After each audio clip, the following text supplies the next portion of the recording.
Chapter 6. Smerdyakov.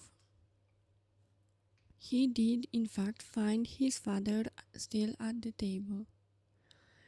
Though there was a dining room in the house, the table was laid as usual in the drawing room, which was the largest room and furnished with old-fashioned ostentation. The furniture was white and very old, upholstered in old red silky material. In the spaces between the windows there were mirrors in elaborate white and gilt frames of old-fashioned carving. On the walls, covered with the white paper, which was torn in places, there hung two large portraits, one of some prince who had been governor of the district 30 years before, and the other of some bishop, also long since dead. In the corner opposite the door there were several icons, before which a lamp was lighted at nightfall, not so much for devotional purposes as to light the room. Fyodor Pavlovitch used to go to bed very late, and 3 or 4 o'clock in the morning, and would wander about the room at night or sit in an armchair thinking. This had become a habit with him. He often sleeps quite alone in the house, sending his servants to the lodge, but usually Smerdyakov remained sleeping on the bench in the hall. When Alyosha came in, dinner was over, but coffee and preserves had been served. Fyodor Pavlovitch liked sweet things with brandy after dinner. Ivan also at table sipping coffee. The servants Grigory and Smerdyakov were standing by. Both the gentlemen and the servants seemed in singularly good spirits. Fyodor Pavlovitch was roaming with laughter. Before he entered the room, Alyosha heard the shrill laugh he knew so well, and could tell from the second of it that his father had only reached to the good-humoured stage, and was far from being completely drunk. "Here he is! Here he is!" yelled Fyodor Pavlovitch, highly delighted at seeing Alyosha. "Join us. Sit down. Coffee in a lenten dish. But it's hot and good. I don't offer you brandy, you are keeping the fast. But would you like some?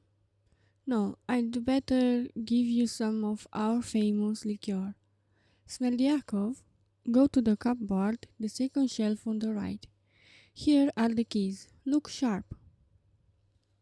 Alyosha began refusing the liqueur. "Never mind, if you won't have it, we will," said Fyodor Pavlovitch, beaming. "But stay, have you dined?" "Yes," answered Alyosha, who had in truth only eaten a piece of bread and drunk a glass of kvass in the Father Superior's kitchen. "Though I should be pleased to have some hot coffee." "Bravo, my darling. He'll have some coffee. Does it want warming?" "No, it's boiling. It's capital coffee Smelyakov's making. My Smelyakov's an artist at coffee and at fish patties, and at fish soup too.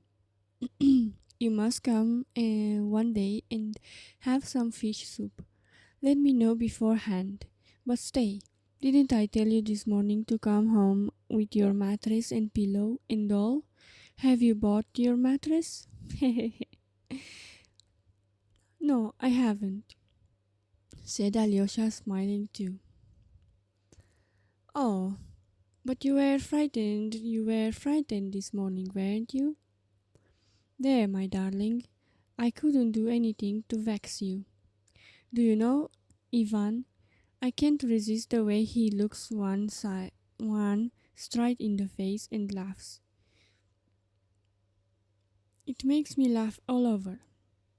I'm so fond of him. Alyosha, let me give you my blessing, a father's blessing. Alyosha rose, but Fyodor Pavlovitch had already changed his mind. No, no, he said. I will just make the sign of the cross over you for now. Sit still. Now we have a treat for you, and your own line too. It will make you laugh. Balaam's ass has begun talking to us here, and how he talks. How he talks. Balaam's ass, it appeared, was the valet Smerdyakov. He was a young man of about 24, remarkably unsociable and taciturn. Not that he was shy or bashful. On the contrary, he was conceited and seemed to despise everybody. But we must pause to say a few words about him now. He was brought up by Grigory and Marfa, but the boy grew up with no sense of gratitude, as Grigory expressed it. He was an unfriendly boy and seemed to look at the world mistrustfully. In his childhood, he was very fond of hanging cats and burying them with great ceremony. He used to dress up in a shade as though it were a surplice and sang and waved some object over the dead cats as though it were a censer. All this he did on the sly with the greatest secrecy. Grigory caught him once at this diversion and gave him a sound beating. He shrunk into a corner and sulked there for a week. He doesn't care for you or me, the monster, Grigory used to say to Marfa, and he doesn't care for anyone. Are you a human being? He said, addressing the boy directly. You are not a human being. You grew from a mildew in the bathhouse. That's what you are. Smerdyakov, it appeared afterwards, could never forgive him those words. Grigory taught him to read and write, and when he was 12 years old, began teaching him the scriptures. But this teaching came to nothing. At the second or third lesson, the boy suddenly grinned. What's that for? Asked Grigory, looking at him threateningly from under his spectacles. Oh, nothing. God created light on the first day, and the sun, moon, and the stars on the fourth day. Where did the light came from in the first day? Grigory was thunderstruck. The boy looked sarcastically at his teacher. There was something positively constrained in his expression. Grigory could not restrain himself. I'll show you where, he said and gave the boy a violent slap on the cheek. The boy took the slap without a word, but withdrew into his corner again for some days. A week later, he had his first attack of the disease to which he was subject all the rest of his life, epilepsy. When Fyodor Pavlovitch heard of it, his attitude to the boy seemed changed at once.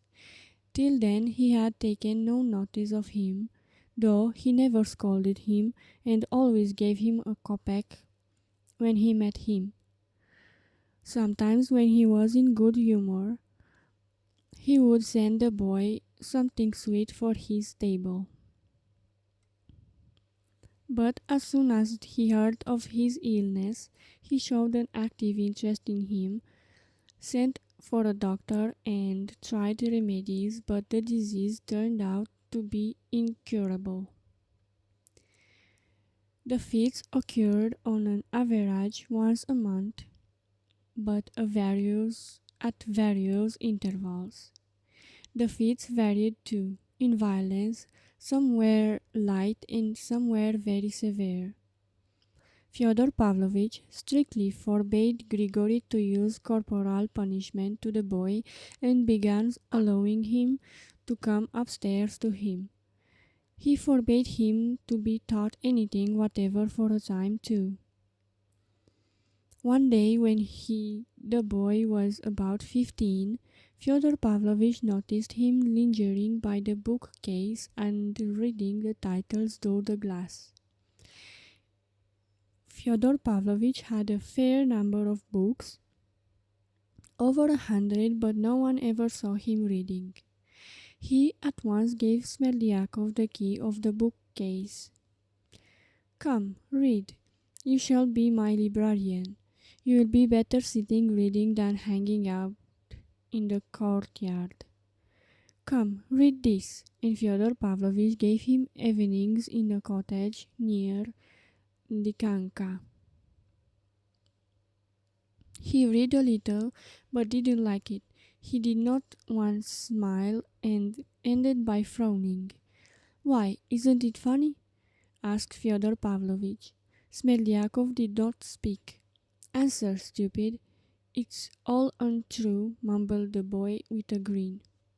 "Then go to the devil. You have the soul of a lackey." "Stay. Here's Smerdiakov's Universal History. That's all true. Read that."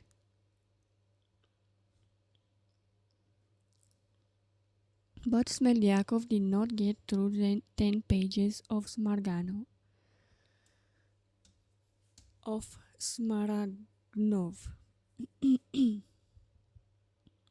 He thought it dull, so the bookcase was closed again.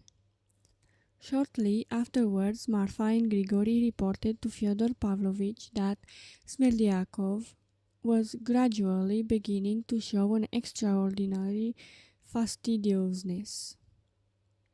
He would sit before his soup, take up his spoon and look into the soup, bend over it, examine it, take a spoonful and hold it to the light. "What is it? A beetle?" Grigory would ask. "A fly, perhaps," observed Marfa. The squeamish youth never answered, but he did the same with the bread, the meat, and everything he ate. He would hold a piece of his fork to the light, scrutinize it microscopically, and only after long deliberation decided to put it in his mouth. "Ah, what fine gentleman's air," Grigory muttered, looking at him. When Fyodor Pavlovich heard of this development in Smerdyakov, he determined to make him his cook and sent him to Moscow to be trained. He spent some years there and came back remarkably changed in appearance. He looked extraordinarily old for his age. His face had grown wrinkled, yellow, and strangely emasculate. In character he seemed almost exactly the same as before he went away. He was just unsociable and showed not the slightest inclination for any companionship. In, in Moscow, too, as we heard afterwards, he had always been silent. Moscow itself had little interest for him. He saw very little there and took scarcely any notice of anything.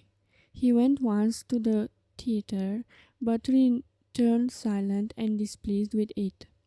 On the other hand, he came back to us from Moscow well dressed in a clean coat and clean linen. He brushed his clothes most scrupulously twice a day, invariably, and was very fond of cleaning his smart calf boots with a special English polish, so that they shone like mirrors. He turned out a first-rate cook. Fyodor Pavlovich paid him a salary, almost the whole of which Smerdyakov spent on clothes, pomade, perfumes, and such things. But he seemed to have as much contempt for the female sex as for men. He was discreet, almost unapproachable with them. Fyodor Pavlovich began to regard him rather differently. His fits were becoming more frequent, and on the days he was ill, Marfa cooked, which did not suit Fyodor Pavlovich at all. "Why are you why are your fits getting worse?" asked Fyodor Pavlovich, looking askance at his new cook. "Would you like to get married? Shall I find you a wife?" But Smerdyakov turned pale with anger and made no reply. Fyodor Pavlovich left him with an impatient gesture. The great thing was that he had absolute confidence in his honesty. It happened once, when Fyodor Pavlovich was drunk, that he dropped in the muddy courtyard 300 ruble notes, which he had only just received. He only missed them next day, and was just hastening to search his pockets when he saw the notes lying on the table. Where had they come from? Smerdyakov had picked them up and brought them in the day before. "Well, my lad, I've never met anyone like you," Fyodor Pavlovich said shortly, and gave him 10 rubles. We may add that he not only believed in his honesty, but had, for some reason, a liking for him, although the young man looked as morosely at him as at everyone, and was always silent. He rarely spoke. If it had occurred to anyone to wonder at the time what the young man was interested in, and what was in his mind, it would have been impossible to tell by looking at him. Yet he used sometimes to stop suddenly in the house, or even in the yard or street, and would stand still for 10 minutes, lost in thoughts. A, physio- mm, a physiognomist studying his face would have said that there was no thought in it, no reflection, but only a sort of contemplation. There is a remarkable picture by the painter Karamazov called Contemplation. There is a forest in winter, and on a roadway through the forest, in absolute solitude, stands a peasant in a torn kaftan and bark shoes. He stands in, as it were, lost in thought. Yet he is not thinking, he is contemplating. If anyone touched him, he would start and look at once, as though awakening and bewildered. It's true, he would come to himself immediately, but if he were asked what he had been thinking about, he would remember nothing. Yet probably he has, hidden within himself, the impression which had dominated him during the period of contemplation. Those impressions are dear to him, and no doubt he hoards them imperceptibly and even unconsciously. How and why, of course, he does not know either.